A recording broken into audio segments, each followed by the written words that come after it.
Kita tahu media hiburan perwibuan ini banyak bentukannya dan salah satu contoh yang gua rasa banyak orang tahu adalah manga. Manga adalah komik terbitan Jepang gampangannya dan gua rasa banyak wibu juga baca manga kan. Dan kalaupun lu orang yang gak baca manga, anime yang lu tonton juga bisa aja adaptasi dari suatu manga. Dari manga ini gue juga ngerasa lu pada tahu mereka terbit di majalah tertentu berdasarkan demografi utama yang jadi target audience dari penerbit itu apa. Makanya lu punya manga shonen, shoujo, yosei, dan seinen itu terbitnya tergantung majalah apa. Gue nggak bakal ngomongin semua demografi itu di video ini. Yang gue nyinyirin demografi udah ada video spesifik sendiri. Lu kalau mau tonton klik tuh link di atas itu tuh. Video kali ini gue mau bahas satu spesifik demografi dari satu majalah ini, yaitu Weekly Shonen Jump. Sesuai namanya adalah majalah penerbit shonen. Itu punya perasaan yang rada aneh gitu, rada rumit, rada complicated lah, campur aduk sama majalah ini. Sampai sekarang walaupun gue akuin gue suka, gue rutin baca terbitan ini majalah per minggu. Mungkin cara tergampang gue ngejelasin Weekly Shonen Jump secara garis besar dan influence-nya ke perwibuan in general ini ya bisa aja sih kita ngeliat rekam jejaknya itu gimana, yang bisa dibilang mendominasi pop culture di Jepangan. Kalau lo lihat banyak manga ikonik dan mangaka ikonik ya manganya terbit di majalah ini. Dari dulu sampai sekarang itu ada mesti yang terkenal di majalah ini. Manga ikonik itu juga biasanya dibarangin sama manganya juga ada adaptasi anime. Gue tahu ini majalah nerbitin berbagai macam genre buat demografi shonen kayak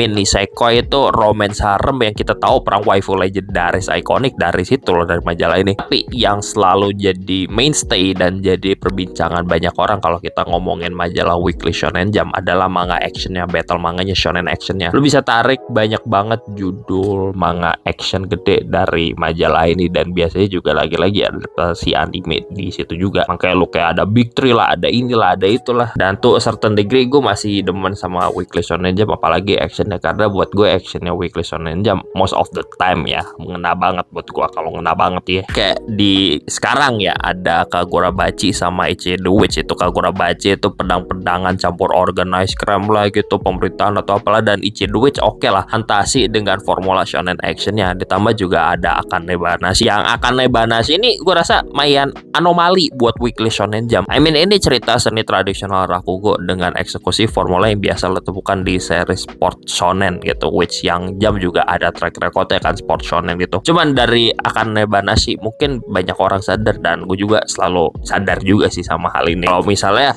Akane Banashi ini jadi anomali, kayak jelas ada kayak semacam hal yang kelihatan kalau misalnya Weekly Shonen Jump adalah bitan manga yang aman dan bisa dibilang buat gue pribadi lumayan boring. Makanya aman buat pasar ini yang ujungnya ya ngebikin mereka selalu rame. Dan kalaupun sepinya Weekly Shonen Jump itu bisa jadi ramenya di tempat lain. Balik lagi ngomongin Akane Banashi ya, itu probably manga paling eksperimental buat standarnya di majalah ini, which yang bagi gue itu standar yang cukup rendah buat garapan manga eksperimental, karena gak konvensional ngangkat tema seni tradisional Jepang Rakugo di majalah ini dicampur anime sport shonen. Padahal walaupun sebenarnya core formula sport shonen ini lu bisa nebak-nebak gitu alurnya kemana. Dan hal mengenai Weekly Shonen Jump ini adalah majalah yang aman. Itu di saat mungkin ini udah gua sadarin juga dari kalau misalnya lu ngelihat terbitan Weekly Shonen Jump yang pindah ke line Jump lainnya. Misalnya contohnya ada JoJo's Bizarre Adventure itu part 1 sampai part 6, part 7-nya pindah ke Ultra Jump dan Chainsaw Man. Yang part 1 di Weekly Shonen Jump di part 2 di Jump Plus. Dan dua series itu contoh kalau misalnya ya Weekly Shonen Jump adalah manga aman yang konvensional yang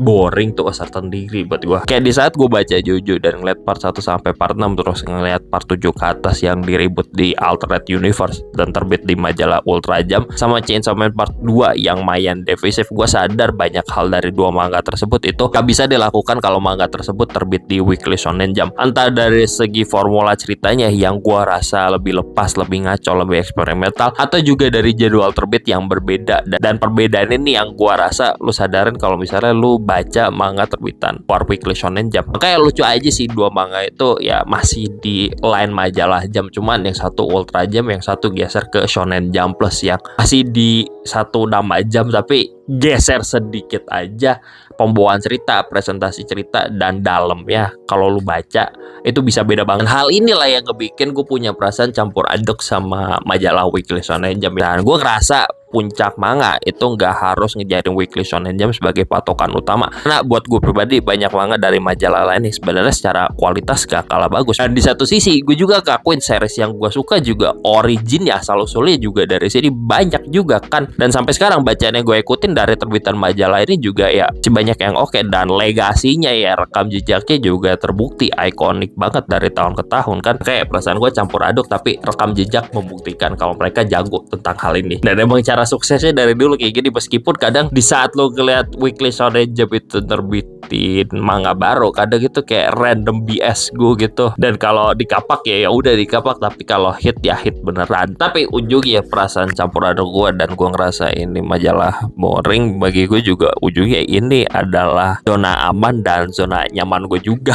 Majalah ini buat gue di saat gue pengen baca series yang gue sekadar pengen ngikutin cerita relatif simple dan bukan manga yang high cortisol. Wah, terbitan Weekly Shonen aja bagi gue low cortisol. Mau terbitan jadul macam Hunter x Hunter yang gue fansnya banget sampai sekarang, ataupun terbitan barunya juga gue bakal balik baca manga dari ini majalah, karena zona aman dan nyaman gue selalu ada. Tuh di saat gue mau cari bacaan yang aneh-aneh yang gak konvensional, toh ada terbitan lain di luar sana gitu, ada majalah lain di luar sana yang menawarkan hal itu. Lu geser dikit terbitan jam lainnya juga ada gitu. Kayak ya udah, mereka jago ngelakuin hal ini juga sih dari dulu. Yang ujungnya bikin gue bukan orang yang memuja Weekly Shonen Jump banget dan sangat mengagukan ini majalah. Heck, in general gue kagak mengagukan banyak majalah di permangaan ini sih. Gue ngikutin, oh ini mungkin majalahnya lagi panas gitu, lagi banyak garapan bagus ya. Tapi ya gue juga bukan orang yang benci banget gitu, karena ya diri gue suka banget sama shonen juga gitu. I like it in a fair amount lah, gak terlalu berlebihan. Gue sebagai audiens punya soft spot tersendiri ke majalah ini dan influence ke pop culture Jepangan ini. Gue gak bakal nyangkal gue